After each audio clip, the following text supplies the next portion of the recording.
the 28th of July, 5:30. I'm going to call the meeting to order. Eric, our attendance? I'm missing Tim and Lori tonight. And Lori. Very good. Thank you. Would you all please rise and join me in the pledge? Allegiance to the flag of the United States of America and to the republic for which it stands, one nation, under God, indivisible, with liberty and justice for all. Amen. First up tonight would be to approve the agenda. We'll entertain a motion to that effect. So moved. Second. We have a motion and a second. Further discussion?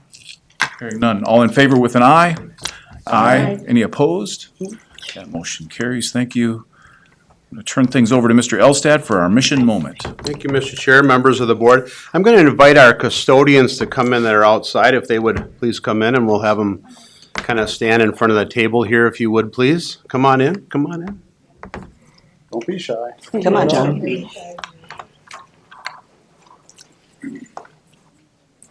Welcome. You're good, you're good.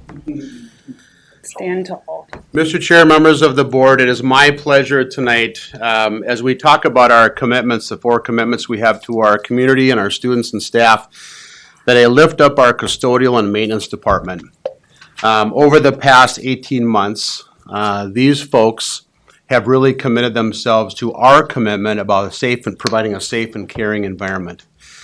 The extra hours that were put in to create a environment that was safe from disinfection and things like that, second to none. And whenever there was a task that needed their attention, they moved on it quickly and found ways to make it work, including washing tables several times during one given lunch period, providing all of the materials that were necessary. Our community should be incredibly proud of the work that these folks put in to keep our students and staff safe throughout the course of the year. As you know, we had a little surge in illness in November, but quite honestly, we were one of the lowest school districts around. And a lot of it is owed to the fact that these gentlemen representing our custodial maintenance crew tonight provided the leadership in their buildings necessary to create that safe and caring environment.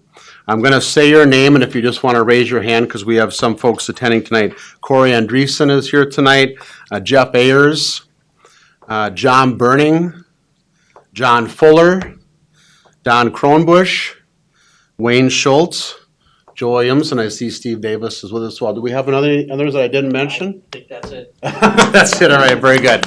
I'd like to give these folks a round of applause.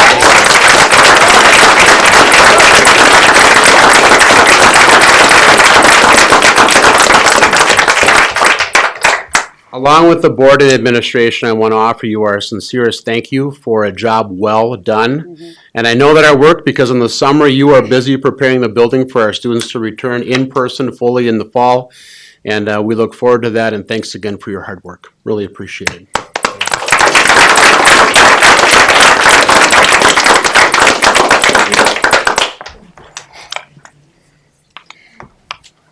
Mr. Elstad, thank you. Up next would be public forum. And just to make sure that we have created the best opportunity for everybody that came to speak, I have 4 cards, and I'll read these off real quick.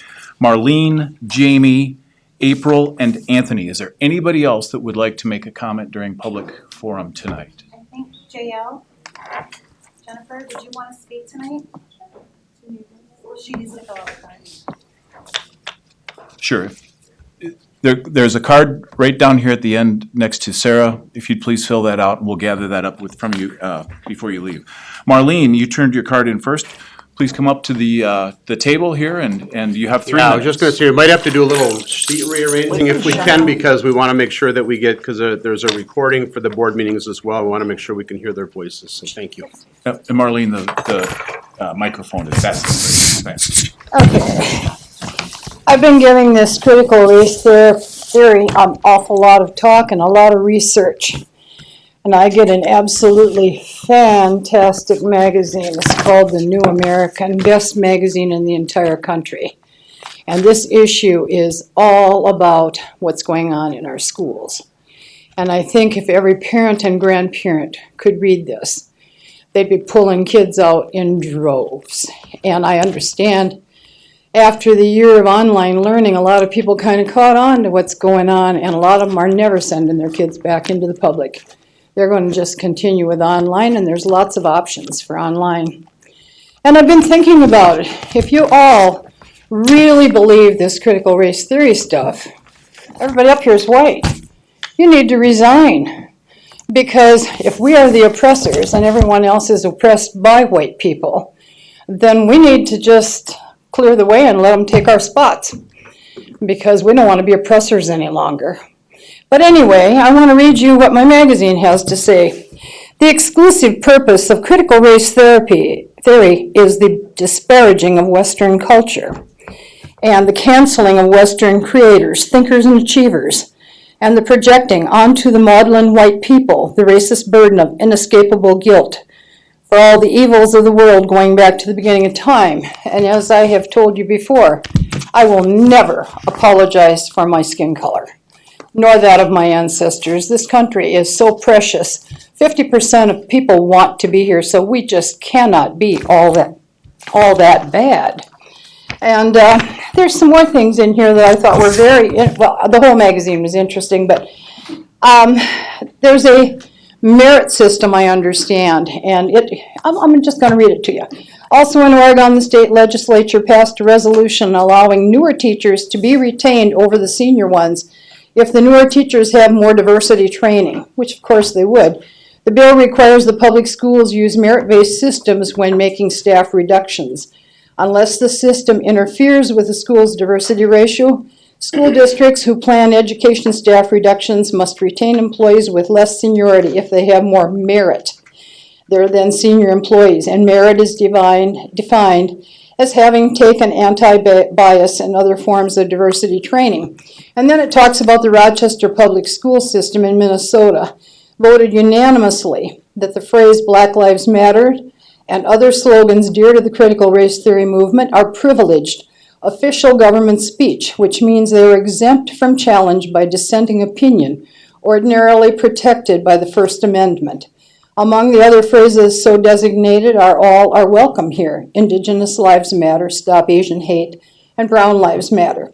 Simply decreeing speech to be government speech, and therefore speech cannot be criticized or challenged, is Orwellian and not likely to pass the constitutional muster in our court of law.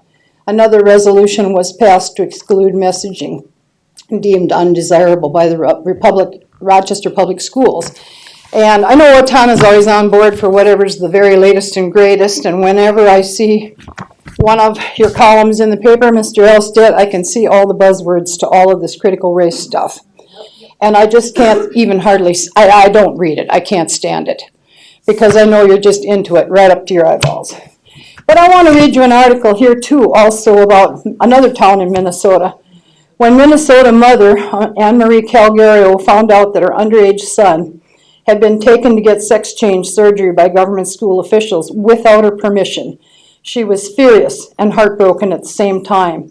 Calgario's outrage resulted in her filing a lawsuit against the St. Louis County School District in 2016. Not only was I robbed of the opportunity to help my son make good decisions, but I also feel he was robbed of a key advocate in his life, his mother. Calgario told reporters about the horrific ordeal. I was not consulted or informed about this transgender transition in any way. Unfortunately for Calgario and her son, however, all the lawsuits in the world will never undo the surgical castration and hormone treatments the child was subjected to by government educators and the quack doctors. Studies show almost all children tricked into believing they're transgender end up perfectly normal in adulthood. Calgario's sterilized and mutilated son will not get the chance to find out. If this happened to my kid, you better believe guns would be blazing. I'd be in here and I wouldn't put up with it. Amen. This is horrible. And this whole magazine goes on. If you'd spend less time teaching all the garbage and get down to where you're teaching them how to really have skills to get them through life, like this Common Core math, 2 + 2 does not equal 5. But you let it go. If it's a small number, you can be off by a small amount. If it's a big number, you can be off by more. We're raising a generation that is so dumbed down, it's now a national emergency. And this is all what we're paying for through public schools, and we're paying dearly for this mess with our kids. I think it's shameful. And I'm just as disgusted as I possibly can be, but I would suggest, why don't you subscribe to this magazine and learn what you're doing to our kids? Or guns and ammo. We need local control, and this has got to go. We need our kids to come out so they can read a clock face, not just a digital clock. I have talked to people at work, and they said when the kid goes on break, they say, where does the hands on the clock have to be? They can't read a clock face, and they're old enough to be working at Hy-Vee. You're in the home stretch here, Marlene. This 3 is- minutes. Pitiful, pitiful. But anyway, I could go on and on. Every article in here is outstanding. And to think that two school districts in Minnesota were named in here. And Owatonna is always on the cutting edge of everything. And I got one more thing to say. No, actually, you've used your 3 minutes. Thank you, though. I'm Well, glad I you got a lot came. more I could say, but Up next would be Jamie. Get out my time when I'm.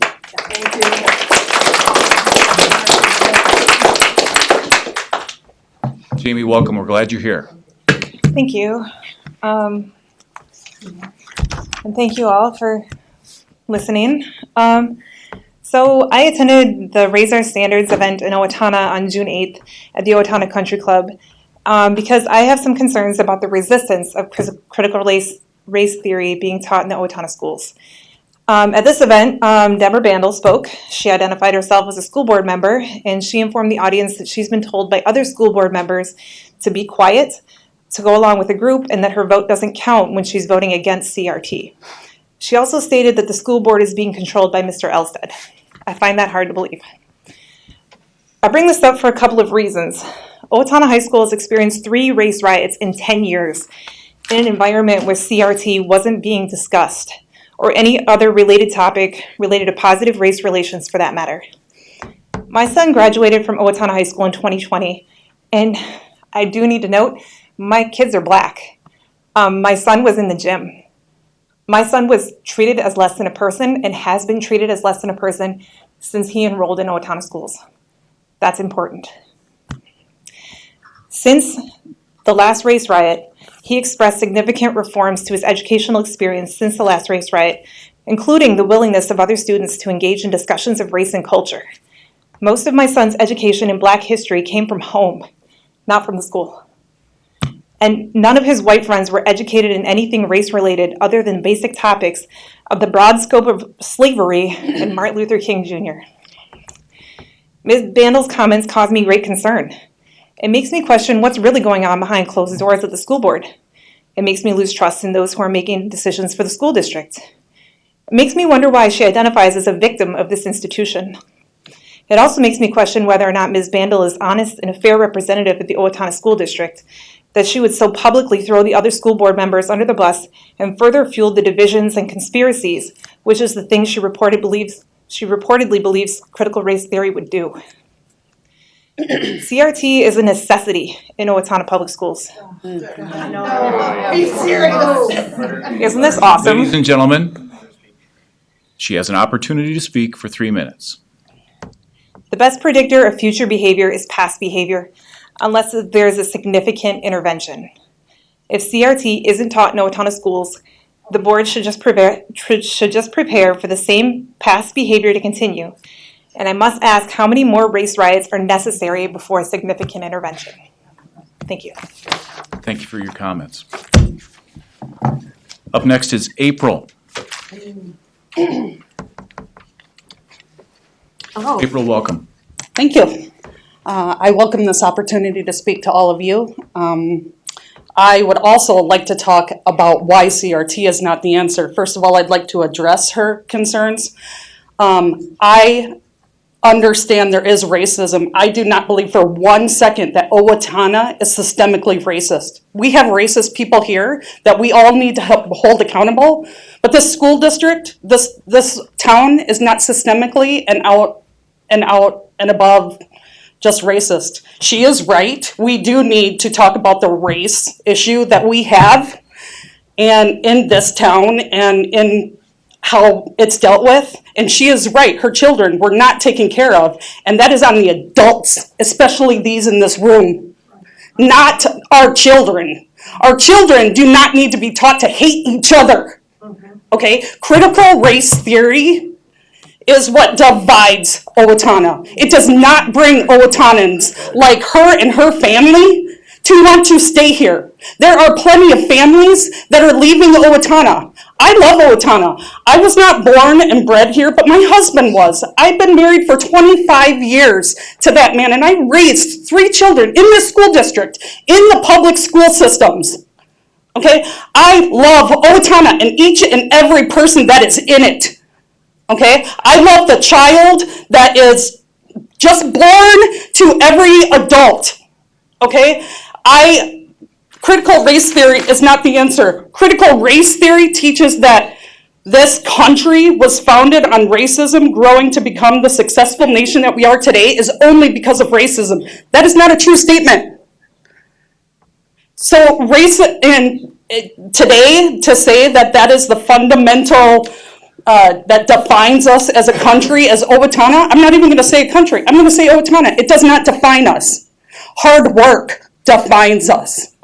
Teaching our children that they can be anything that they want to be can and does define our children. Okay? The critical race theory should not be taught. Okay, and it's not critical race theory, it's critical theory. Because critical theory includes a lot of things, and this subject is just racism. Okay, and it needs to be talked about, and it needs to be dealt with, but it's not on our children. It is on us as adults to teach them. How are we reaching out to the adults to make sure that they are doing what they are supposed to be doing to keep this Owatonna community not divided? CRT is not the answer. So, there you go. April, thank you.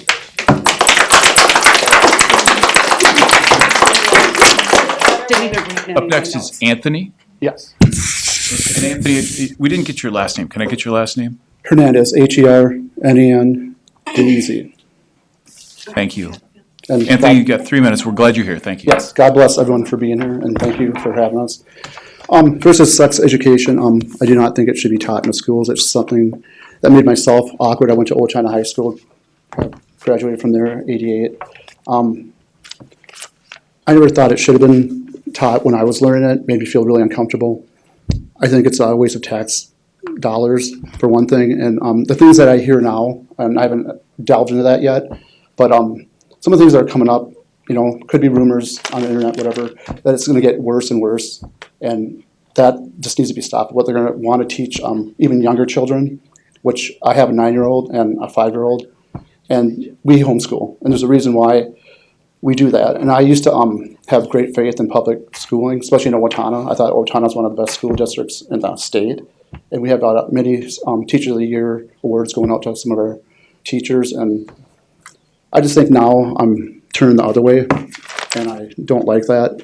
And I'm from Owatonna, born and raised, and the things I'm hearing and the things that I think are about to come, I hope to God that they don't, because it's just kind of frightening. It's going to be awkward for a lot of children, and I think people should think that through. The kids nowadays, they're going to learn no matter what. They should be learning at home. Unfortunately, it's not going to be every parent going to do that. We're going to teach our children like we should, the Lord first, and it should follow, with the Bible, and then from there move on, to academics.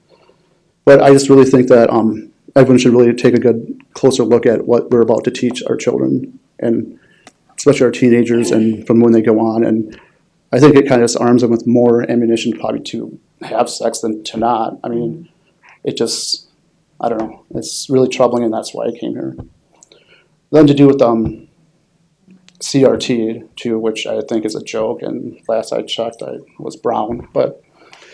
And coming from me, I just think it's a huge waste of time. I think it's ridiculous, and just the things I hear like Coca-Cola, which I still enjoy, and I still watch the NFL because I'm not going to ban things because certain people are doing things and not kneeling for the anthem, which I think is lame. But I just think that this whole thing is going too far, and don't be white. It's a joke. It's like be whoever you're going to be, whatever race you are. And I don't think they should be teaching that garbage in the school either. I think it's a huge waste of time and coming from someone like me who had grown up in this town. We're like one of the few minorities here. I dealt with a lot of racism.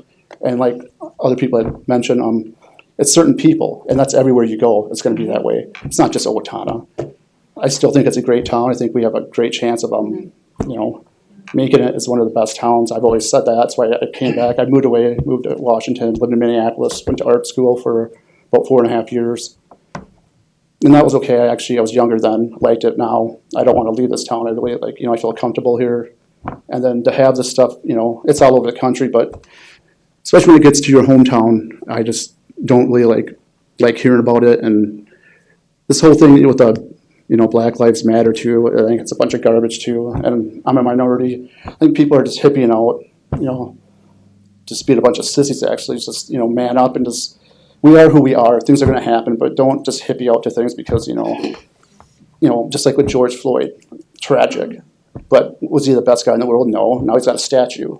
It's like, he has all this money to make a statue for him. It was really sad what happened. I didn't agree with it. I think Chauvin, should have got some time for what he did, and he did. And the thing is, I just don't agree with all this stuff. And it's just like kind of like a green card for a lot of people to get away with a lot of things. Cops are being abused, and we support our law enforcement strongly. And I wish the rest of the country would do the same. And it's just like the travesty. It just, all this is going on right now. We're living it right now. We're living it. Our kids are seeing it. And I just don't want it to be in the schools. And I'll part with that. Amen. Anthony, thank you.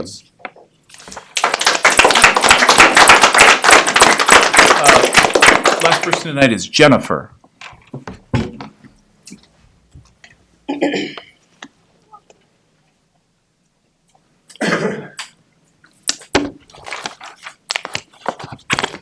Jennifer, welcome. We're glad you're here. Thank you.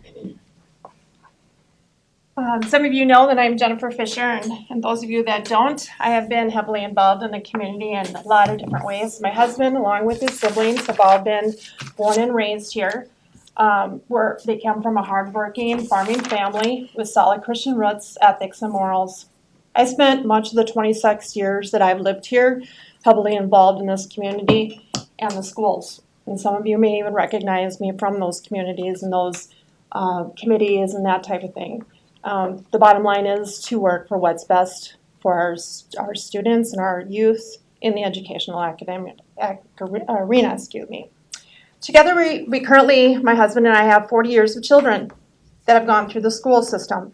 And now we also have our grandchildren also attending at the same time through the Owatonna schools. I believe you would agree that that is a lengthy amount of time and involvement connecting us to the school district.